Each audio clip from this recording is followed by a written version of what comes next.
The massive arena floated in space like a giant crystal ball, its transparent walls showing the beautiful colors of distant stars. When Princess Zara stood at the center of the court, her purple skin catching the light from 3 artificial suns overhead. She was tall, really tall, about 8 feet, and her body moved with the smooth grace of someone who had played this game for years. The crowd was huge, not just in the arena but across the entire galaxy. Millions of different alien species were watching on their screens, all waiting to see their champion win another game. Some had tentacles instead of arms, others had multiple eyes, and some could even change colors when they got excited. But they all loved basketball, and they all loved watching Zara play. She picked up the basketball, and it began to glow with a soft blue light. This wasn't like the basketballs back on Earth. This one was alive in a way, responding to the players' feelings. When someone was nervous, it would pulse faster. When they were confident, it would shine brighter. Right now, it was glowing steadily, but Zara could feel it picking up on something she tried to hide from everyone else. She was tired. Not physically tired. Her alien body could play for hours without getting exhausted. She was tired in her heart. For 7 long years, she had won every single game. 7 years of people expecting her to be perfect. 7 years of never feeling the excitement of not knowing if she would win or lose. Her coaches stood on the sidelines, their faces showing complete confidence. They had planned every move, studied every possible situation. To them, this was just another easy win. The betting computers across 12 different star systems all said the same thing. Zara would win. I probably by a lot. But today felt different somehow. The doors on the other side of the court opened and out walked her opponent. He was human, which was already unusual. Humans had only recently been invited to join the Galactic Basketball League, and most aliens thought they were too small and weak to compete. This human was especially small compared to Zara, probably only 6 feet tall, which made him look like a child next to her. His name was Jake Rodriguez, and he was the first human ever to make it this far in the tournament. His dark hair was cut short, and his brown eyes looked determined but also a little scared. He wore the simple blue uniform of Earth's team, which looked plain compared to the fancy, high-tech uniforms of other planets. The crowd made various noises of amusement. Some aliens clicked their tongues, others made buzzing sounds, and a few even laughed in languages that sounded like music. They weren't being mean exactly, but they clearly thought this would be over quickly. Jake walked across the court, and Zara noticed something interesting. He didn't walk like someone who was about to lose. He walked like someone who was exactly where he wanted to be. His steps were confident, and when he looked at her, he didn't look away like most opponents did. Instead, he nodded respectfully, almost like he was saying thank you just for the chance to play. The referee floated over to them. It was a crystallian, a species that looked like living diamonds and never took sides in anything. Its voice sounded like wind chimes when it spoke. Players, you know the rules. This is a standard game for quarters, 12 minutes each. No telepathy, no phase shifting, no gravity manipulation. Pure basketball only. Zara nodded. These rules were made specifically because of her species' natural advantages. Without them, most other aliens couldn't compete with her people. But even with these restrictions, she had never lost. As they walked to their starting positions, Jake spoke to her quietly. Your Highness, I just want to say it's an honor to play against you. I've watched recordings of your game since I was a kid. Something about the way he said it made Zara pause. It wasn't the usual formal respect she got from opponents. It was genuine appreciation, like he really meant it. When was the last time someone had talked to her about basketball like that? Thank you, she replied, and realized she actually meant it too. The ceremonial drums began to beat, echoing through the arena. Each planet had sent musicians to play their traditional sports songs, creating a strange but beautiful mix of sounds. The crowd started getting excited, their various forms of cheering creating a wave of noise that could be felt as much as heard. Zara looked around at all the faces: aliens with big eyes, aliens with no eyes, aliens that looked like plants, aliens that looked like rocks. All of them expecting her to win. All of them assuming this human didn't have a chance. But as she looked at Jake, bouncing the ball and getting ready for the game to start, she found herself genuinely curious. What would it be like to play against someone who wasn't afraid of her? Someone who was here not because they had to be, but because they wanted to be. The Crystallian referee held up one of its shimmering arms. Players ready. Jake nodded and got into position. The ball in his hands was glowing brighter now. Responding to his excitement, Zara took her position too. But for the first time in years, she felt something she hadn't experienced in a long time. She felt excited about a game, not just about winning it, but about playing it. The referee's arm came down, and the most important game in Galactic sports history began. Jake Rodriguez caught the glowing basketball as it was passed to him, and immediately felt how different it was from any ball he had ever touched. Back on Earth, basketballs were just rubber and leather. This one seemed to have a heartbeat, pulsing, with energy that matched his own nervous excitement. The blue glow got brighter when he felt confident and dimmed when doubt crept into his mind. He bounced it once, twice, getting used to the strange feeling. The court beneath his feet wasn't like the concrete courts he grew up playing on in Phoenix, Arizona. This surface was made of some kind of crystal that seemed to give him extra bounce with each step. Everything here was designed to make the game faster, more exciting, more challenging. As he looked across the court at Princess Zara, Jake's mind drifted back to how he had gotten here. Just 2 years ago, he was playing pickup games at the local community center, working at his family's restaurant during the day, and playing basketball at night because it was the only thing that made him feel truly alive. He remembered the day everything changed. He was playing a game of 3-on-3 when a woman in a strange silver suit approached the court. She watched him play for about an hour, taking notes on some kind of device that looked like it was made of liquid metal. After the game, she introduced herself as Commander Lisa Park from the Terran Space Athletic Commission. "We've been watching footage of players from all over Earth," she had told him. "You play differently than anyone else we've seen. You adapt to your opponents in ways that even our computers can't predict." Jake had laughed. "I just play the game. I don't think about it too much." "That's exactly why we need you," she had said. The next 6 months were the hardest of his life. Training in zero gravity made him sick for weeks. Learning to play in different atmospheric conditions meant he had to relearn how to breathe while running. The worst part was the mental training, where alien psychologists tried to prepare him for the pressure of representing his entire planet. "You have to understand," one of his trainers had explained. "You're not just playing basketball. You're showing the galaxy what humans are capable of. Every other species out there thinks we're too weak, too slow, too simple to compete at this level." Jake had felt the weight of that responsibility every single day. During practice sessions, he would watch recordings of Princess Zara's games, trying to understand how she moved, how she thought, how she always seemed to know exactly what her opponents were going to do before they did it. Her species, the Andromedians, had several natural advantages. The reflexes were 3 times faster than humans. They could sense the emotions of other players, which helped them predict movements. And in emergency situations, they could briefly become see-through, allowing them to move through solid objects for a few seconds. But Jake had something else. His coaches called it adaptive intelligence, where other players stuck to planned strategies. Jake would change his entire approach based on what he saw happening in the game. He couldn't predict the future like some aliens could, but he could adjust to any situation faster than anyone expected. Now, standing on the most famous basketball court in the galaxy, Jake felt all those months of training coming together. Body knew how to move in the lower gravity. His lungs had adapted to the different air mixture. His mind was focused despite the millions of alien eyes watching his every move.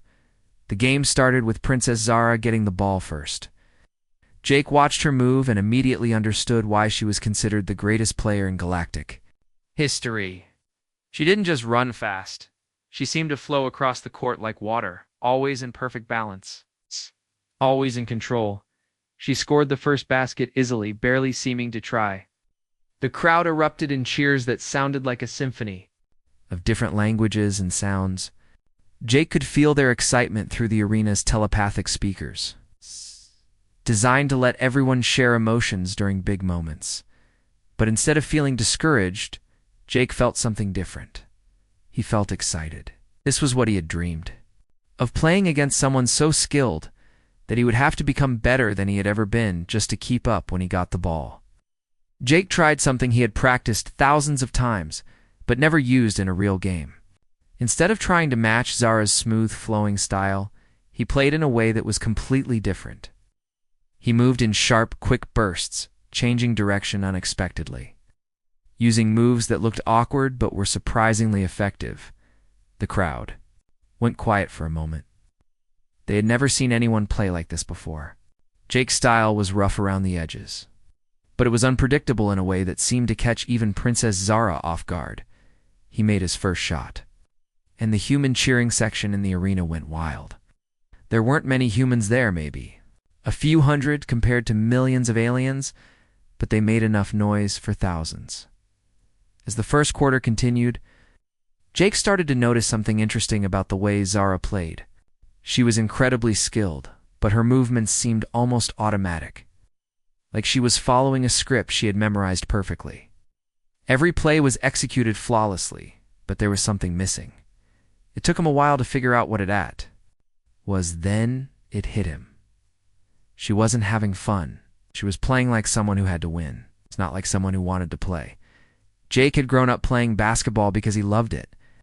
Even when he was tired, even when he was losing, even when nothing else in his life was going right, basketball made him feel alive.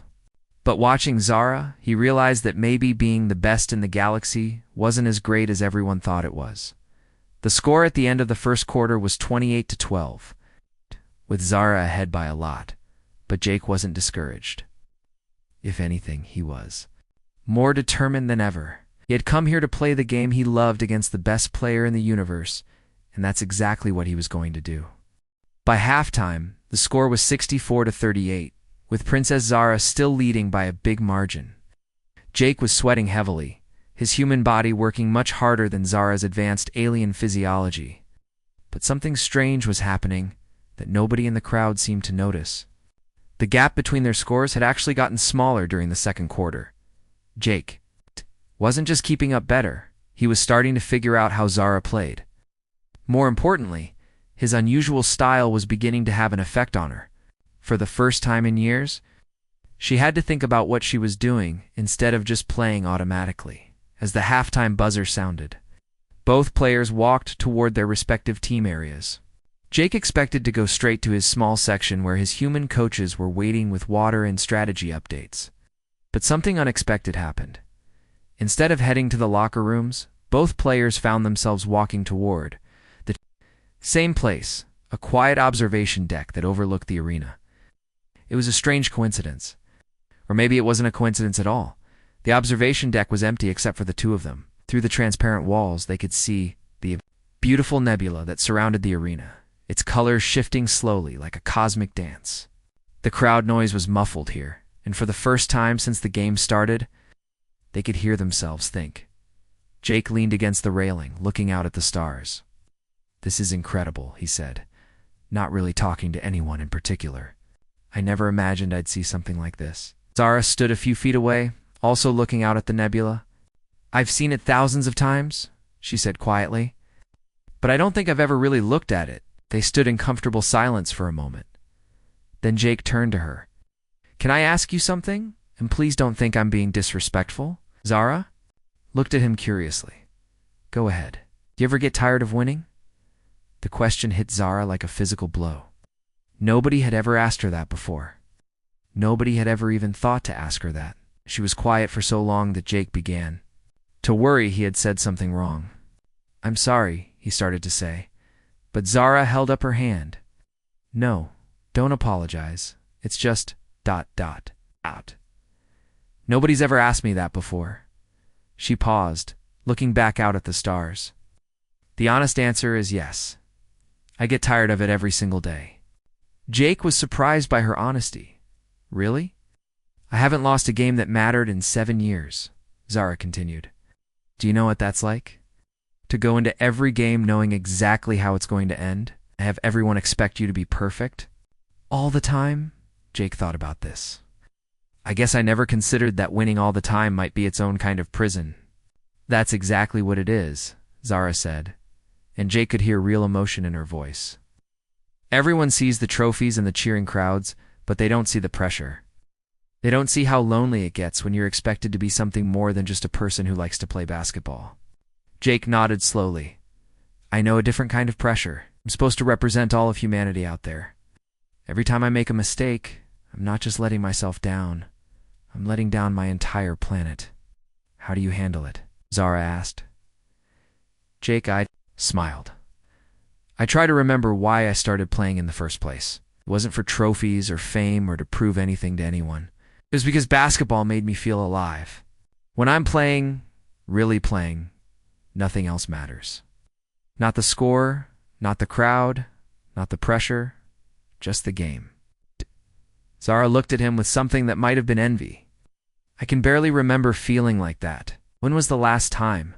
You played just for fun? Jake asked. Zara thought about it. Probably when I was a child, before anyone knew I was good at it. Before it became my duty instead of my joy. That's really sad, Jake said, and he meant it. You're the most talented player I've ever seen, but you don't seem to enjoy it anymore. I don't, Zara admitted. Every game is the same. My coaches tell me what to do. I do it perfectly. We win. Everyone is happy. But I'm not happy. I haven't been happy playing basketball in a long time. Jake was quiet for a moment. You know what I realized during the first half? What? You're not playing like someone who wants to win. You're playing like someone who's afraid to lose. Zara stared at him. What do you mean? I mean, you're playing it safe. You're sticking to what you know works instead of trying anything new. Or creative. You're playing not to lose rather than playing to win. But I am winning, Zara pointed out. Are you? Jake asked. Or are you just going through the motions? Zara didn't answer immediately. She was thinking about all the games she had played recently, all the moves she had made, all the strategies she had used. Jake was right. She had been playing it safe for years, using the same techniques that had always worked. Never taking risks, never trying anything new. I used to love this game, she said finally. I used to dream about playing against someone who would challenge me, who would push me to become better than I thought I could be. Maybe that's what's happening right now, Jake said gently. Zara looked at him. You really think you can challenge me? Jake grinned. I think I already am. You're talking to me instead of preparing for the second half, aren't you? Zara realized he was right. She was supposed to be reviewing plays with her coaches, analyzing his weaknesses, planning her strategy for the remaining quarters. Instead, she was having the most honest conversation about basketball she had had in years. What if Jake said, carefully, what if we both stopped playing the way everyone expects us to play and started playing the way we want to play? What do you mean? I mean, what if we both just played basketball, real basketball, not the safe, predictable kind, but the kind that makes you feel alive, the kind where you don't know what's going to happen next. Zara felt something stir in her chest that she hadn't felt in years. It was excitement, real excitement about playing basketball. That sounds wonderful, she said, but also terrifying. The best things usually are, Jake replied. They stood there for another moment, looking out at the nebula, both thinking about what the second half might bring. Then Jake pushed himself away from the railing. I should get back to my team, he said. Me too, Zara agreed. But as they walked back toward the arena, both of them felt different than they had at the beginning of halftime. Something had changed between them, something that would affect everything that happened in the remaining quarters. For the first time in years, Princess Zara was looking forward to playing basketball. Oh. And Jake Rodriguez was about to discover just how amazing the game could be when played by someone who had rediscovered their love for it. When the third quarter started, something was different. The crowd could feel it immediately, even though they couldn't quite put their finger on what had changed. The energy in the arena was electric, more intense than it had been during the first half.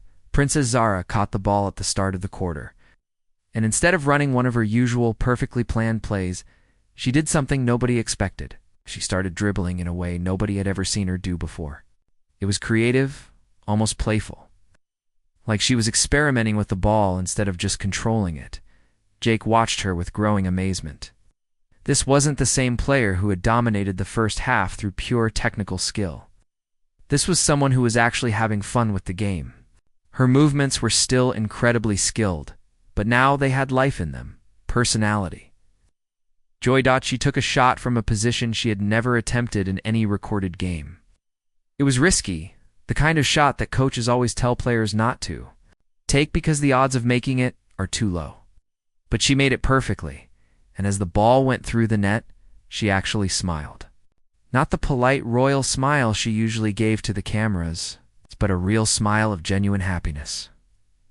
The crowd went wild, but for a different reason than usual. They weren't just cheering because their champion had scored. They were cheering because they were watching something beautiful, something they had never seen before.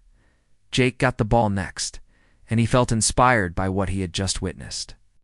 If Zara was going to play with creativity and joy, then he was going to match her energy.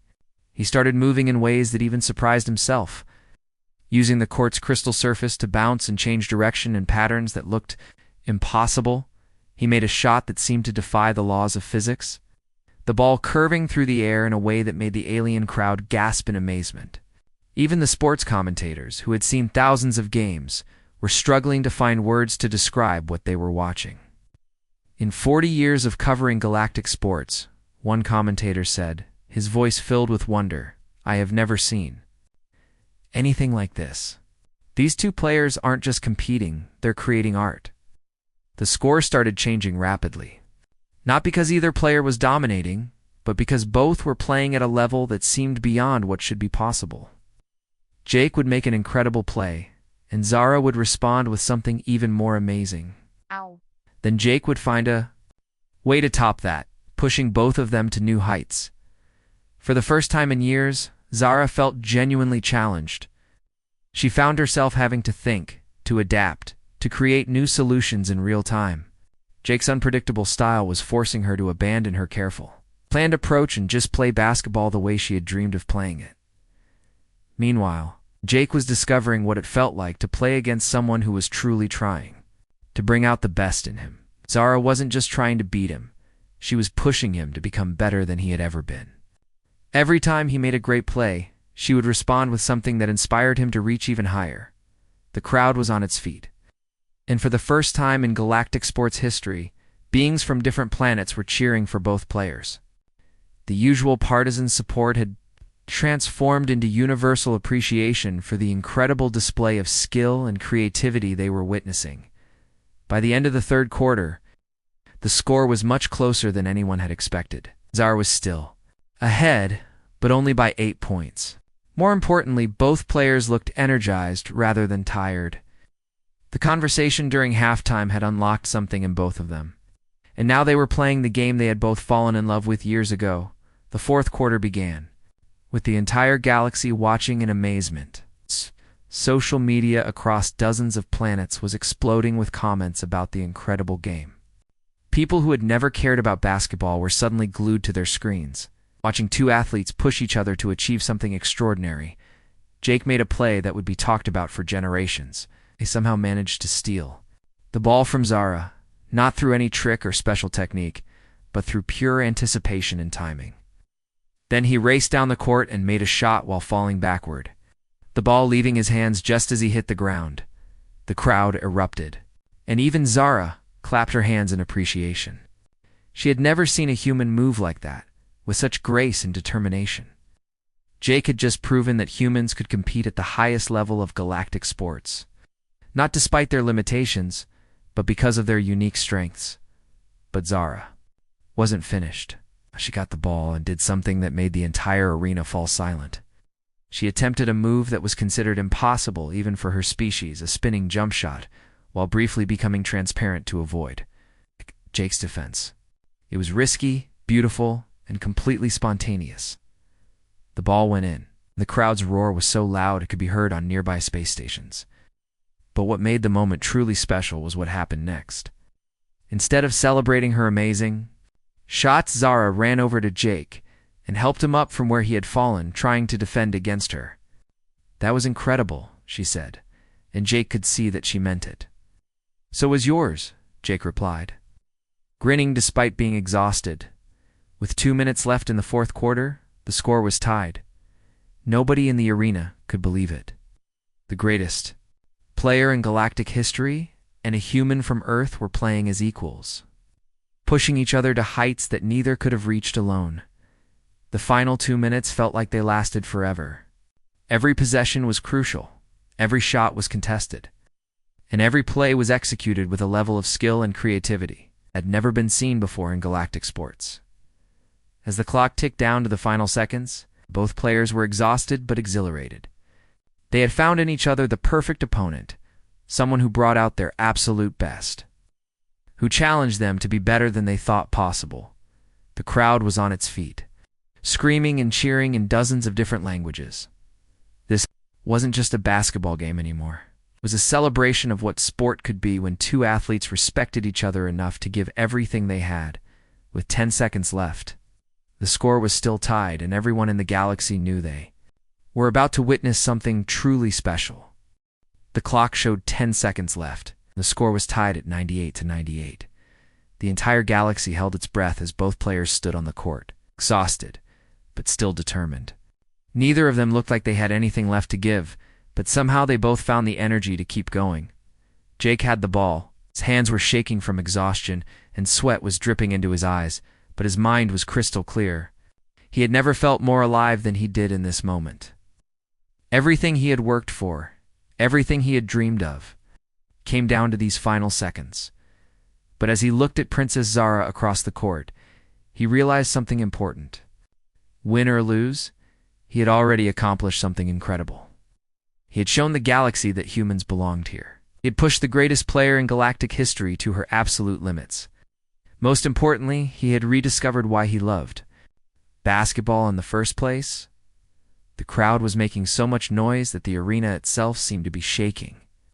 Beings from hundreds of different planets were all focused on this one moment, this one game that had become something much bigger than anyone expected. Jake made his move. He drove toward the basket with everything he had left, using moves he had practiced thousands of times, but never in a situation like this. Zara defended perfectly, staying with him step for step. But Jake managed to get off a shot just as the buzzer sounded to end regulation time.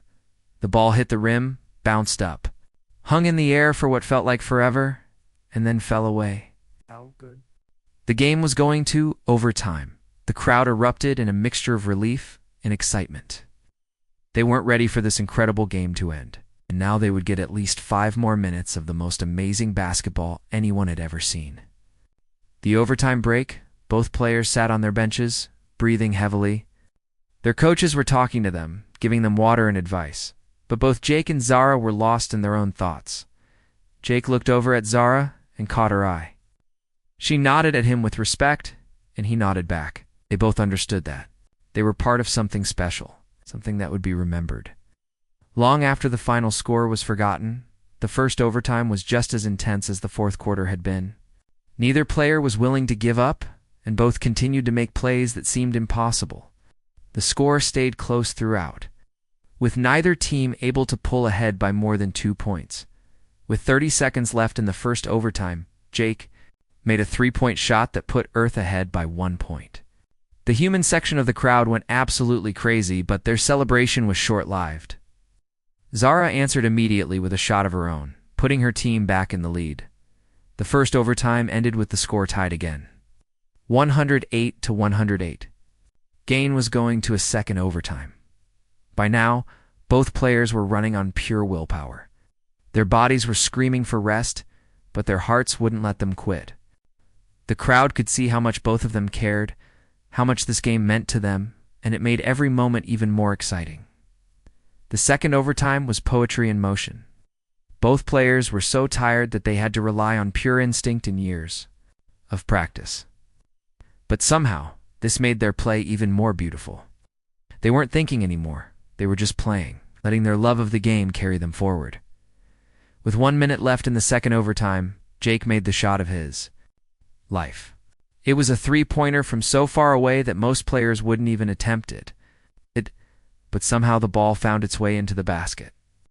The arena exploded with noise as Earth took a 3-point lead, but Zara wasn't finished.